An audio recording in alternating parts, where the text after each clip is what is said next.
3, 2, 1. Here we go!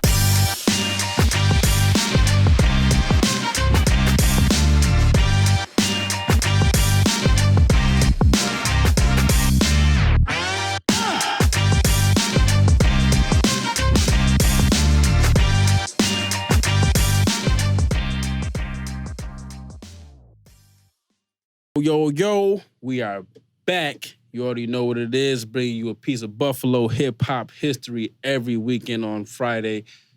I got a very special guest today. I can't say enough about this man. I actually learned about him through a good friend of mine, Crystal, Alizé. I don't know if you remember back in the day. But this man has produced and engineered a amount of things that I can't even fucking say. So I'm gonna go down some of them. We got the Biggie duets, the Final Chapter, Lana Del Rey, the Beatnuts, Terror Squad, Queen Pen, the Fly Guy himself, West Side Gun, Just Classic and Benny the Butcher, Conway the Machine, Remy Ma, Saigon, Digging in the Crates. I keep reading, but we'll be here all day. We got my man Cochise in the building. How you doing, bro, man? Good to see you, man. Thank you. Thanks for being here, bro. Appreciate you. So, I usually start this off. How did you get your name, Cochise? Like, where did that come from? A lot of people ask me that. Name Cochise is actually my middle name. Oh, word. Yeah, my parents just, they had different philosophies. They were into Native American philosophies. One of them is Chief Cochise of the Apaches, and maybe they liked it. He was known for always telling the truth. I try to stick by it. Oh, word. But when my friends found out that was my middle name, that's definitely what they wanted to go with. They're like, your middle name is what? Yeah, that's what I'm calling you from now on. So it wasn't really my choice for that to be my, stage name or whatever, professional my name. But Aaron, so it's kind of my middle name is boring. I couldn't be Aaron Boy. Like Aaron Boy would have been boring as hell. Toney Boi is perfect. Yeah, it just stuck. You're Cochise, so started DJing. They're like, DJ Cochise. All right, I'll take DJ Cochise. I'll do it. Word up. So, what made you want to get into the music? Like, what were some of the things that influenced you to want to be the engineer, producer, the artist? I mean, growing up, there was always records playing in my house, my uncle's house. And, everyone around me would say things like, oh, you got to hear this song, you got to hear this song. Even as a kid, I knew music was important, And what really just kicked it off for me was when I was a teenager, my cousin got into making music. And because we were close and, I was into music, he said, I want you to help me make music. I want you to be my DJ, and I want you to figure out how to record me. So I think the main inspiration was me. I love music, but then I wanted to help him. And it just started kind of a chain reaction of people asking me to help them with their music. Right. You know what I mean? And that was the role. Since everybody had this music they wanted to make, I became the one to record it or help produce it or, So were you one of like the first dudes in the neighborhood with a microphone or like, oh, okay, word? Yeah, I was the guy with the equipment, which was kind of scrappy at first. You know what I mean? But I know how it was. I've been there. I spent my first college refund check on a Mac and a microphone. So. Right. If I showed you my first setup, you would laugh, man. It was a cassette 4-track, Oh, word. and a little echo pedal that you had to slap to get your sample to play. And I had it so I could slap it on beat and loop something through a whole song live off fingertips. And I learned that from DJ Warlock, who's like an old school DJ from Buffalo, really laid a lot of groundwork back in the time of like Kid Cold I would see at Skateland. Okay. And, guys like Warlock, and I, just like was amazed. Could you maybe connect me with Warlock? Maybe get him in here one day? 100%. Right, this guy is explosive. let's do that. I'm trying to get all of his. No, he's still making beats and he's still around, but he taught me how to use a sampler, and I got, and Kid Cold influenced me on how to DJ. Word. For sure, man. But you know, so that's how I ended up the guy with the studio. And next thing you know, one friend after the next, you know, helped me with this music. Right. So you had some really good friends back then. Yeah, you know, like I mentioned to you earlier, Dries Wadjet, and you know, went to high school with me. And that's how I met my first group, which was Poverty and Stockbridge, that became the Insomniacs. Stockbridge, yeah, I remember Stockbridge. You know, yeah. so it was just the people around me were real talented, and then once I started doing it, I really loved it. You know, even though I really didn't have the equipment, all I had was this equalizer. Was one of the only things I had to use, and I had to kind of fix everything with this one big equalizer, and I never realized how much I was actually learning. Right. Just from trying to fix everything with this one equalizer, I was actually learning engineering without realizing it. Oh, man. You know, so the first time we went into a studio, when I was still a teenager, we went into a big studio for the first time. I knew what to do right away. Yeah. You know, they're like, oh, you know, balance the mix. I was like, no problem. You know what I mean? And they looked at me like, whoa, you really just did that. Yeah, you know, cut out this frequency, added this frequency. Yeah, first time in the studio, it was like, no problem. They looked at me like, whoa, you can mix. Yeah. So I was like, all right, then I'm mixing. and still to this day, mixing. I love it. Like my favorite thing to do. One of the best, man. So backtracking, what would be one of your most notable first experiences in the Buffalo scene? To where you knew, like, okay, yeah, I'm solid. I did this, I did that. I'm Cochise in the Buffalo scene. But it didn't take long. It's funny. Just what I was saying about that time in the studio, literally was our first time in a real studio. We went to Select Sounds. Man, this was Sounds. This was probably like 1991 or something, and like I said, they were impressed. Was it Chuck Madden working back then? No, that's not who we were working with. But you know, they were impressed with what I was doing, and they sent a tape to their connections in New York, and the tape moved around, and I ended up getting signed off that first demo tape that I'm telling you I made in my attic with the 4-track. Wow. They sent that demo to Polygram Records, and I ended up getting a producer deal at age 19. Nice. And you know, and it was one of those deals where you get a budget to go in the studio and record your bands or whatever, and they would get the label would get first dibs. So we took the studio budget, and instead of going to a studio, we bought equipment. That's the smartest. You know, way to do it. so now we had some real equipment, and an actual record deal, and that was the first time when I realized, you know, I could do this as a career. You know, and and people kind of accepted me on a much more professional level, you know. So I would say that was the beginning of it, and you know, in the years that followed, you know, we even pulled a couple of Buffalo Music Awards. I don't know if they still do that. I haven't seen that in a long time. I know when I came on the scene, it was like one of the last few years. So it's probably about, I've been in the scene about 15 years or so. Right. So probably haven't but seen you heard of 10. Yeah. I definitely heard of him.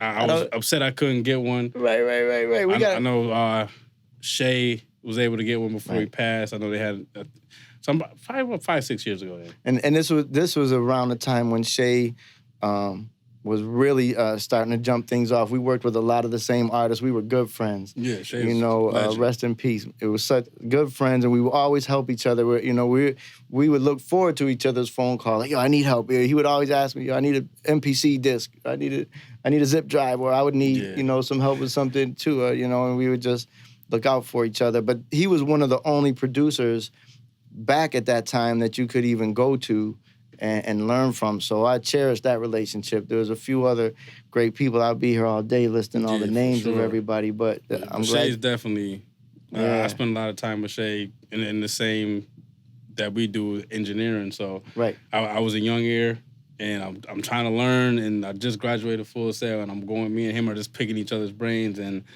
honestly, he's part of the reason why I'm doing what I am today, you know, with drum work and Griselda. So rest in peace, Shay. Yeah, man. Respect. Really great. Still dude. Always would be grateful for that man. For sure. So you said your first influence in Buffalo.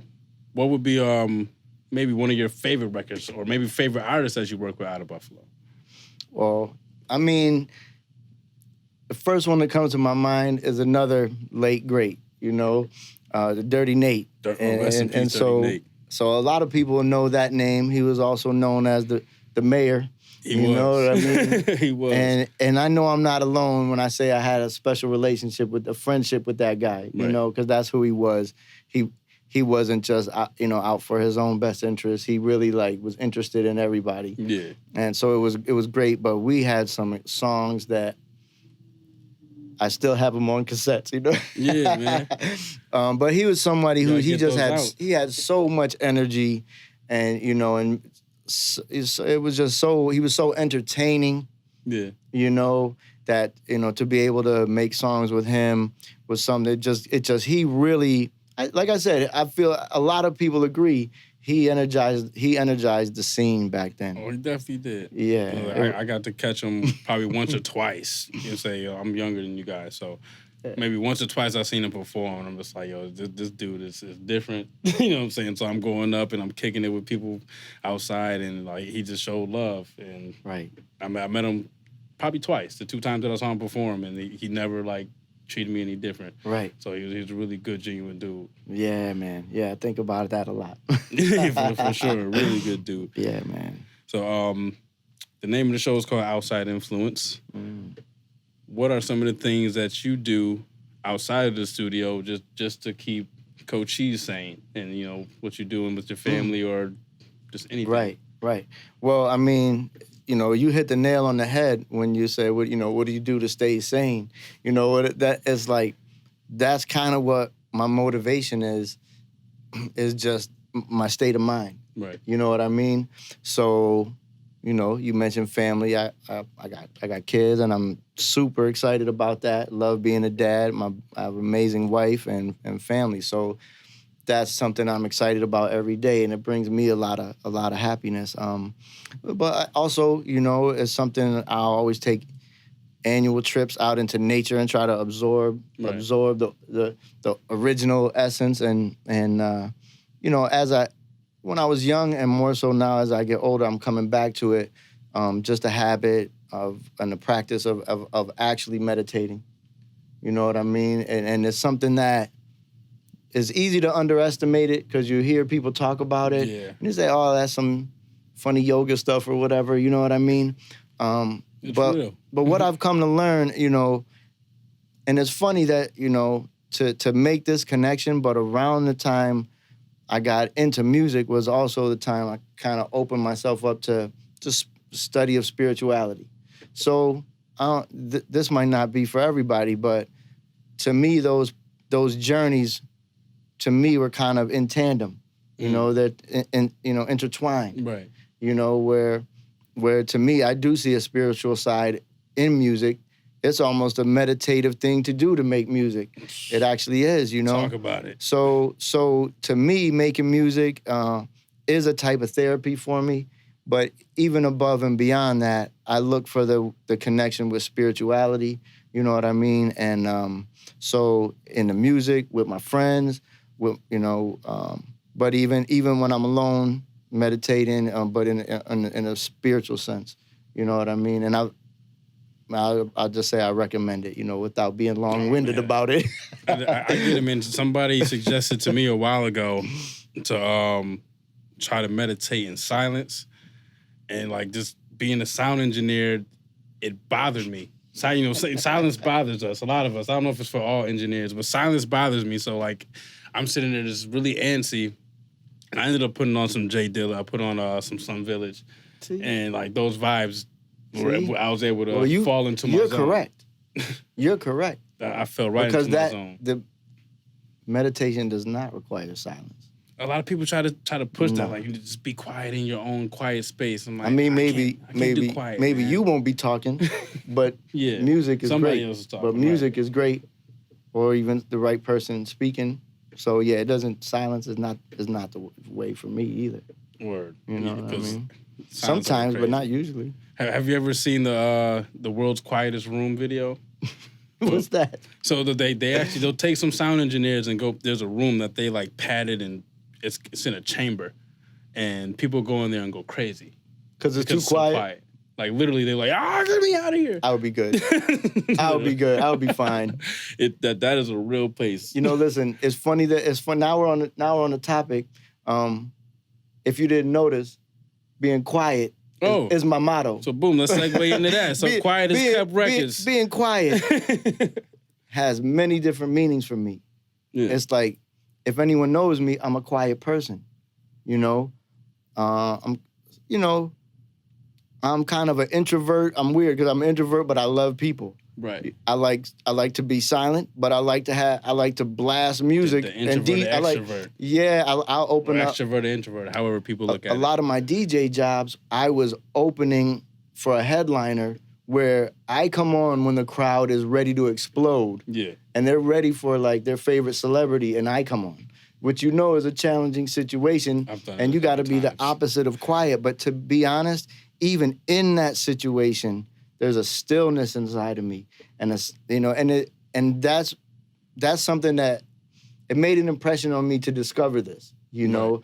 And so the quiet is kept, the quiet vibe. It just means a lot of things. And also being an engineer and a producer, you got to keep people's secrets. They're coming to you with their projects and with their hopes and with their dreams and with their fears and insecurities, and they're like not sure about their voice in the booth or whatever it is that day. Right. And not only are you making them feel comfortable and finding ways to bring out the best in them, but you end up keeping their secrets. You're not gonna go tell everybody what they're gonna drop if they're not telling everybody what they're gonna drop. There's just a lot of different meanings for the Quiet is Kept, you know what I mean? Word. So how long have you been running Quiet is Kept? It's actually started when I was in New York, maybe about 2001. Okay, so it's been around that long. Yeah. Okay, word. The first thing I dropped on Quiet is Kept was something that I did. It was a collaboration with Digging in the Crates, Showbiz, and AG. I was friends with those guys. Actually, their engineer for a while. Actually producing for them as well, which was such an honor, man. Nice. Shout out to Digging in the Crates to have me. To the homies. Yeah, to have me involved with that. But what we would do back then is we would trade beats for rhymes.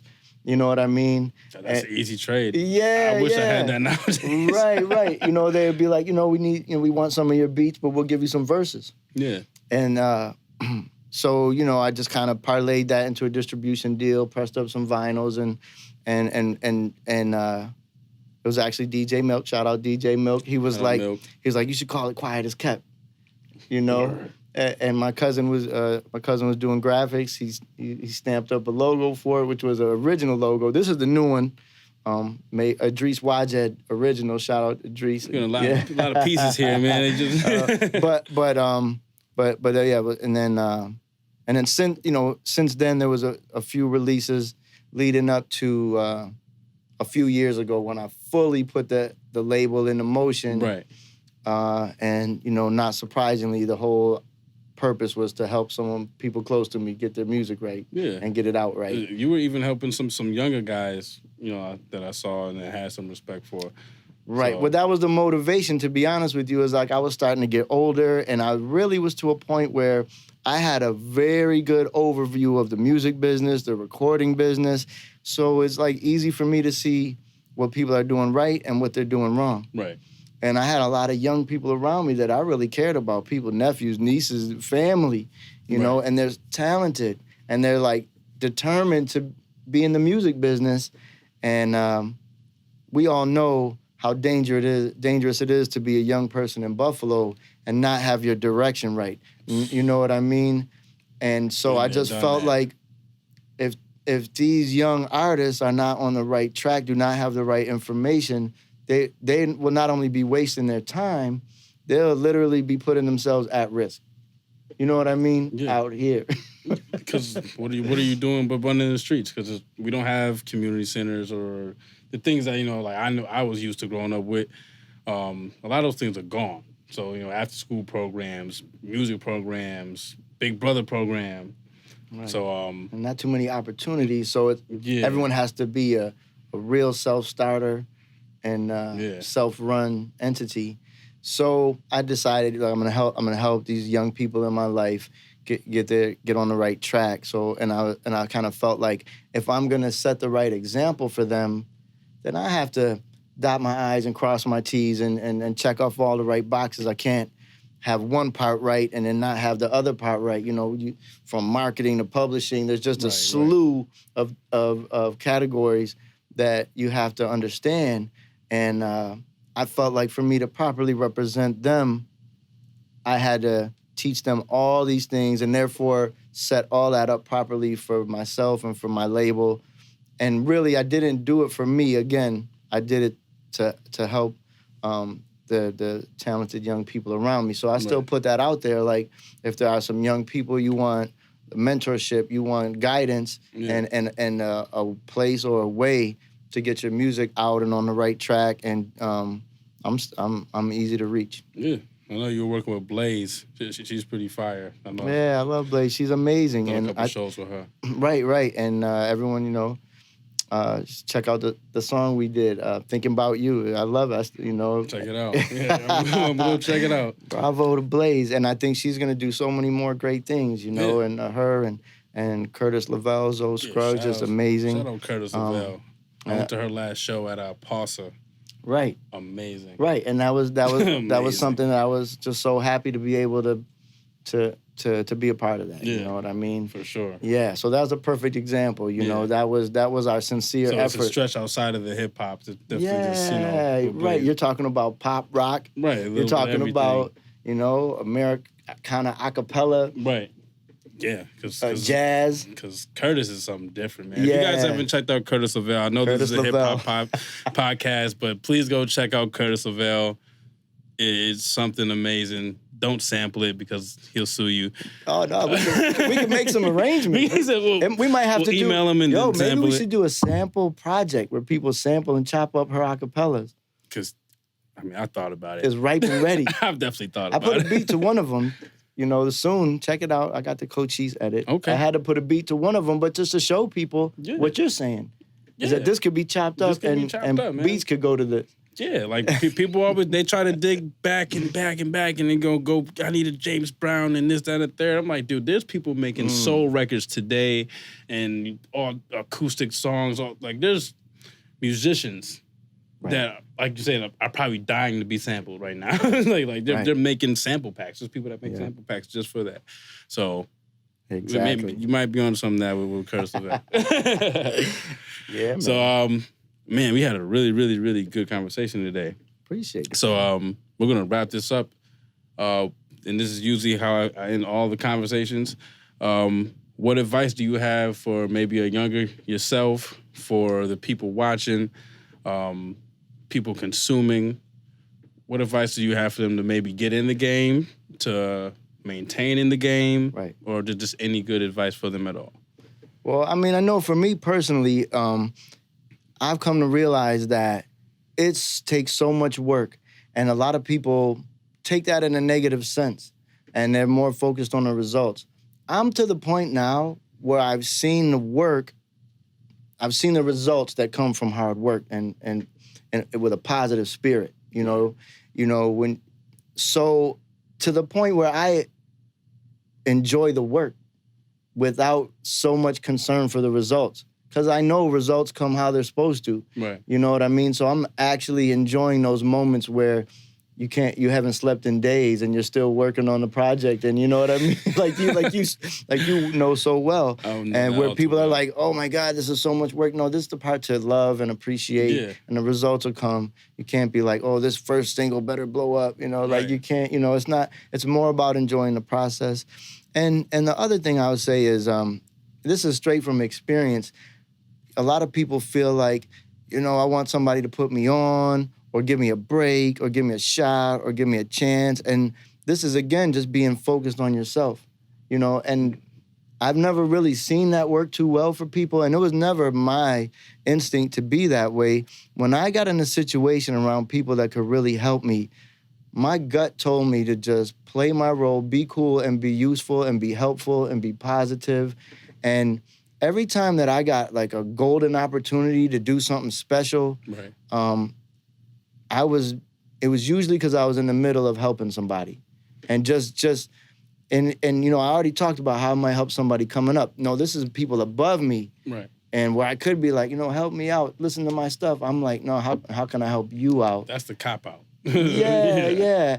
And when you make yourself useful and you make yourself helpful, then people want you to be around. They know you're not selfish. They know you're willing to pull your weight too. And then next thing you know, they want to help you. Right. And they'll offer to help you. Right. And that's when it's real. That's when you earned it.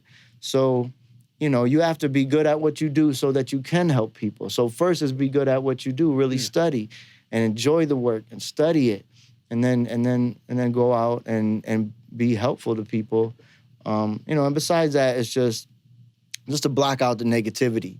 You know what I mean? Major. Because that is major. And that like I said, that's always been something that comes naturally to me. Because like I told you, I attach a spirituality to this music. Yeah. So it was just my instinct to just block out the negative, whatever, and just try to be like a source of positivity for the music community that I'm involved with. You know what I mean? And to not let my ego take control. You know what I mean? What ego do you have? Like, dude, you're the most humble dude ever. Like, I remember walking up in DB's like, yo, I'm Toney Boi. I know such and such. And you're just like, word, my brother was good. I'm like, all right, yo, like, and we've been friends ever since. But I felt your energy. Yeah. I felt your energy. Friends ever since. There are some people in that same situation with a funny look on their face, not saying anything. Right. Yeah, mean mugging. Right, where we're just, they want to say something, but they're just like... And you could tell there's some turmoil there where you're just like you're a free spirit too, man. And that's why people have gravitated toward you, and that's why you're doing so well. I mean, man, if there's ever anything I can do, man, you got to call me. Oh, man, we got some work to do. Like we've talked about it in years past, but our schedule's always...